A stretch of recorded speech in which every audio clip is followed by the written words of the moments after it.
자, 안녕하십니까. 오늘은 벤츠 2300의 리뷰를 시작하도록 하겠습니다. 저는 폭스바겐 아테온 2.0 TDI를 타고 있는 오너입니다. 근데 잠시 차량을 대차받을 일이 있어서 제가 이 벤츠 차량을 일주일간 몰아보고 있습니다. 예, 지금 이 차량의 제원은 2019년식 벤츠 메르세데스 벤츠사의 E클래스 300 E300이라고 하죠. 뒤에 지금 잠시 구급차가 왔기 때문에 피해주고 있습니다. 독일 같았으면은 지금 이 연석에 바퀴를 올려야 됩니다. 네네. 독일 차량 리뷰를 하고 있는 상황이라 이렇게 된 것 같습니다.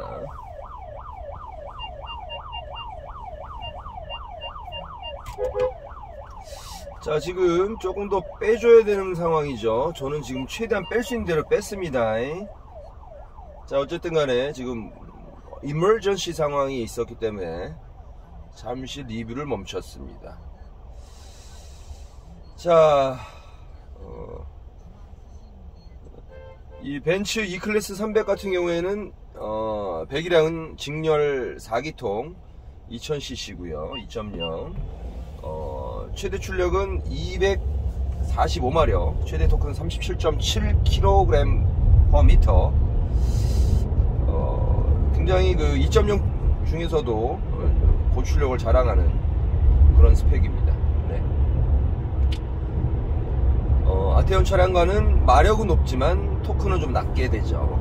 그리고 확실히 이제 가솔린과 디젤의 차이는 정숙성이라든가 어떤 가속력 이런 부분들에 있어서는 아테온보다는 훨씬 뛰어난 것 같습니다. 그리고 무엇보다도 사실 같이 비교할 차량은 아니지만 아테온이 약간 중간 애매한 포지션에 있기 때문에 이렇게 렌트를 받더라도 벤츠로 해주게 됩니다. 왜냐면은 그렇다고 해서 아테온 차량이라고 해서 벤츠의 C클래스를 대여해주기는 좀 애매했겠죠. 처음에 제가 A7 아우디 A7 차량을 대차를 받았었는데 그 차량 같은 경우에는 같은 스포츠백 디자인이지만 같은 디젤이고 다만 이제 V6 3.0이었기 때문에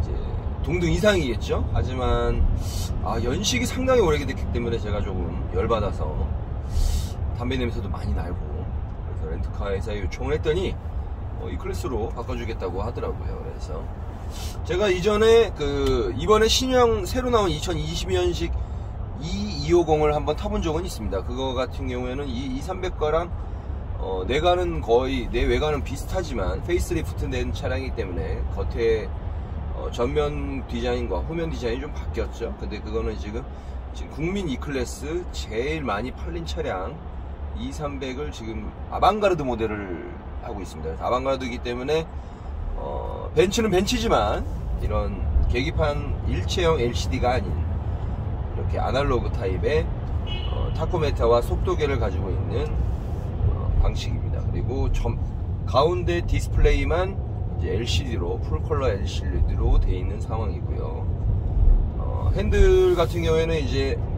아방가르드 모델과 익스클루시브 모델의 차이가 헨따가 있고 없고, 그리고 엉시 통풍 시트라고 하죠.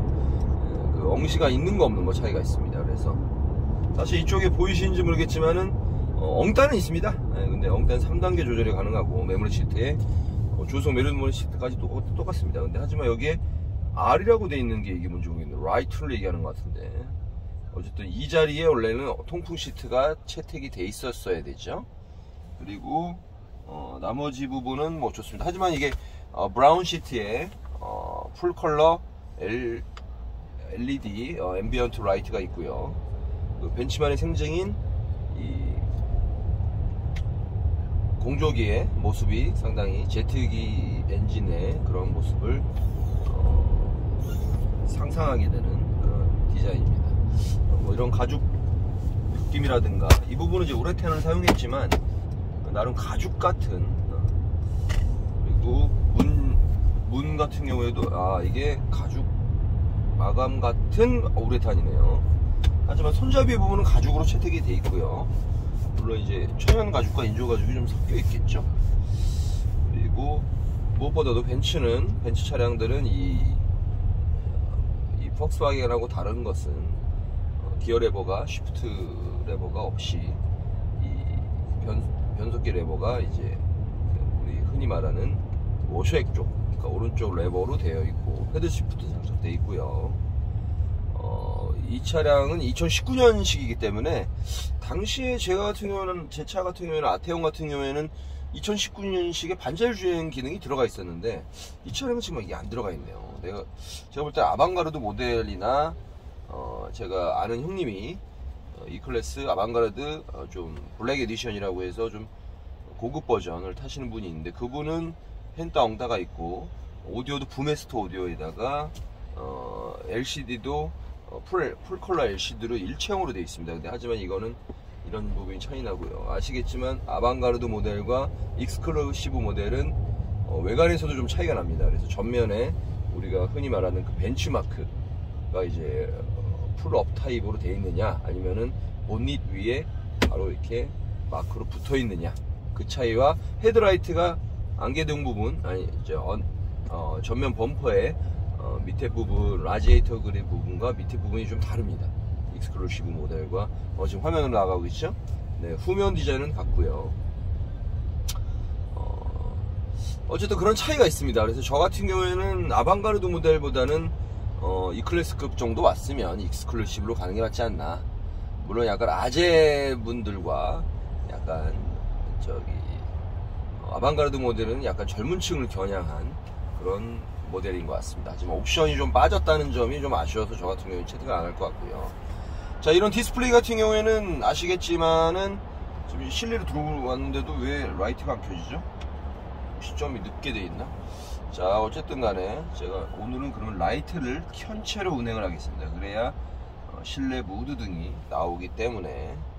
자, 여기 같은 경우에는 이제 라디오 버튼 누르고 미디어 버튼을 누르고 내비 버튼을 누르고 이렇게 할 수가 있습니다. 그래서 직관적으로 갈 수 있는 버튼이 있고 아티온 같은 경우에는 가운데 시계가 센터 페시아 쪽에 있지만 여기는 이제 약간 밑에 있는데요. 그래서 시계를 이렇게 밑에까지 쳐다볼 일이 있나 생각이 들고, 이 제품 같은 경우에는 터치가 안 됩니다. 이 19년식 모델부터는 터치가 안 되기 때문에 19년식 모델까지만 해도 터치가 안 됐었어요. 그래서 올해 작년에 나온 2021년식 모델부터는 페이스리프트 된 모델부터는 터치가 가능합니다. 그래서 이거는 뭐든지 조그 셔틀로 해야 됩니다.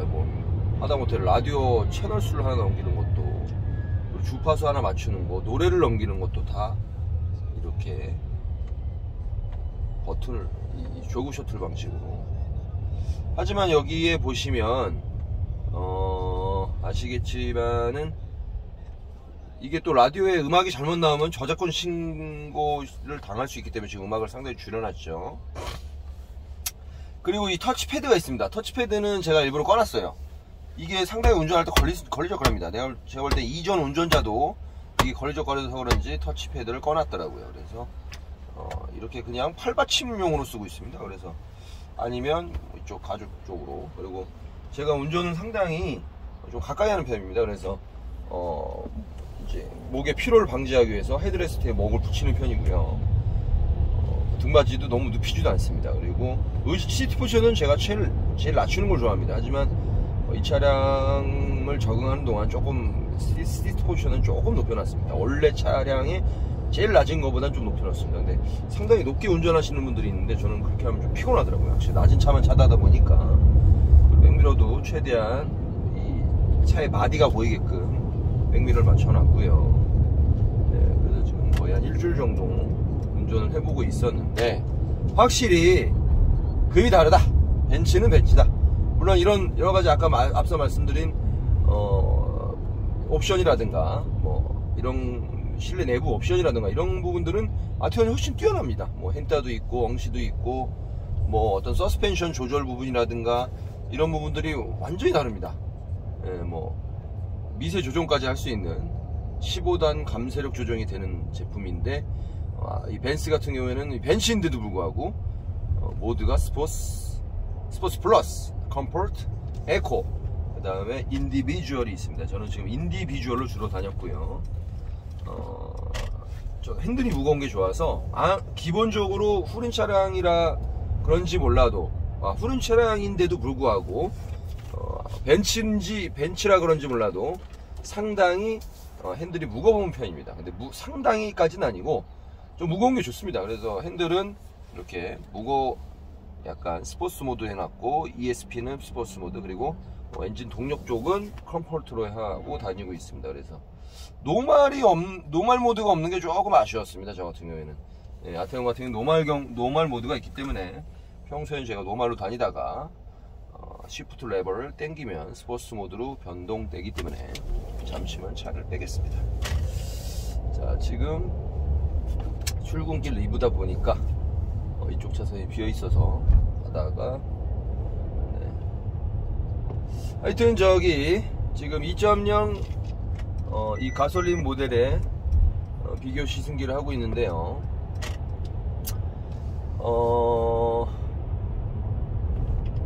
어떤 주행적인 부분에 대해서 말씀을 드리면, 확실히 이 아테온 차량보다는 묵직한 느낌은 있습니다. 묵직하면서도 뭔가 민첩한 그런 부분이 있습니다. 확실히 가솔린과 이렇게 풀악셀을 때렸을 때 엔진 소리라든가 뭐 이런 즉각적이진 않습니다. 약간 무게가 좀 있기 때문에 차량이.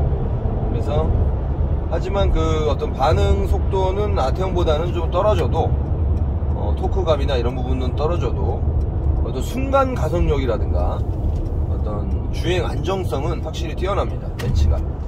그래서 뭐 이런 코너링이나 커브를 돌 때도 뭔가 아테온 차량보다는 좀 노면에 붙어서 가는 느낌은 있습니다. 타이어 접시력도 좋고요. 제가 급 코너링도 해봤는데, 급선에도 해봤는데, ESP가 개입을 하면서 나름 어떤 방향을 잘 잡아줬습니다. 지금 저 G90 차량이 깜빡이를 켜놓고 다시 나가고 있죠. 하여튼 뭐 패들 시프트 반응도 그렇고, 근데 확실히 아테온이 이 디지털 계기판을 사용하다 보니까 타코미터의 RPM 게이지가 굉장히 빨리 움직이는 것처럼 약간의 액션을 보여줍니다. 근데 그런 부분이 없으니까 또 운전의 재미는 좀 떨어지네요, 벤츠가.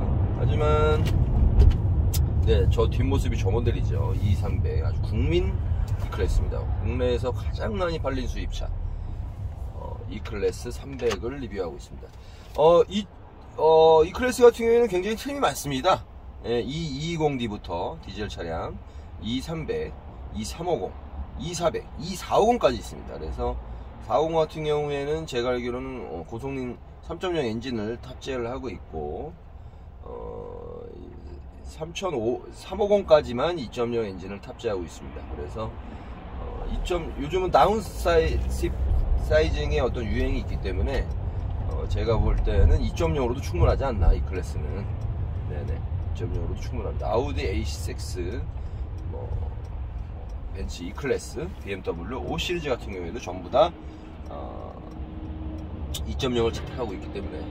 그리고 아테온과 좀 달랐던 거는 뭐 취향 차이인데, 뭐 천정 부분에 이런 부분들의 마감은 아방가르드 모델이라 그런지 아테온과 별로 차이가 없습니다. 이게 굉장히 스웨이드 재질로 좋을 줄 알았는데 이런 거 다 천대기로 돼 있습니다. 그래서 같은 이 클래스여도 이렇게 6,390만원짜리 차량이라, 당시 제가 아테온이 5,970만원이었거든요 예, 그러면 한 300만원 밖에 차이 안 난다는 얘기예요. 그 돈 주고 살 바에 왜 벤츠를 안 사냐, 이런 얘기들을 하시는데, 제가 볼 때는 벤츠의 어떤 그런 주행 감성이나 가솔린 엔진인 거 빼고는 저는 아테온이 훨씬 낫다고 봅니다. 예. 어떤 옵션이라든가 어떤 서스펜션, 그리고 승차감, 솔직히 승차감은 이 차가 뭐 고속 주행 안정성은 있을 수 있어도 승차감은 제가 볼 때는 아테온이 더 좋은 것 같아요. 예. 뭐 이런 후륜구동의 어떤 이런 묵직함, 그리고 어떤 안정된 이런 차선 변경, 이거는 아테온도 됩니다. 네, 충분히 됩니다. 뭐 브레이크 응답 속도 이런 브레이크가 상당히 딱딱합니다. 이게 브레이크가 왜 이렇게 만들었는지 모르겠네. 즉각적으로 반응하는 부분은 없습니다. 브레이크가 무겁습니다. 여기 또 우리 아주머니께서 할머니께서 길막을 소위 말해서 길막을 하고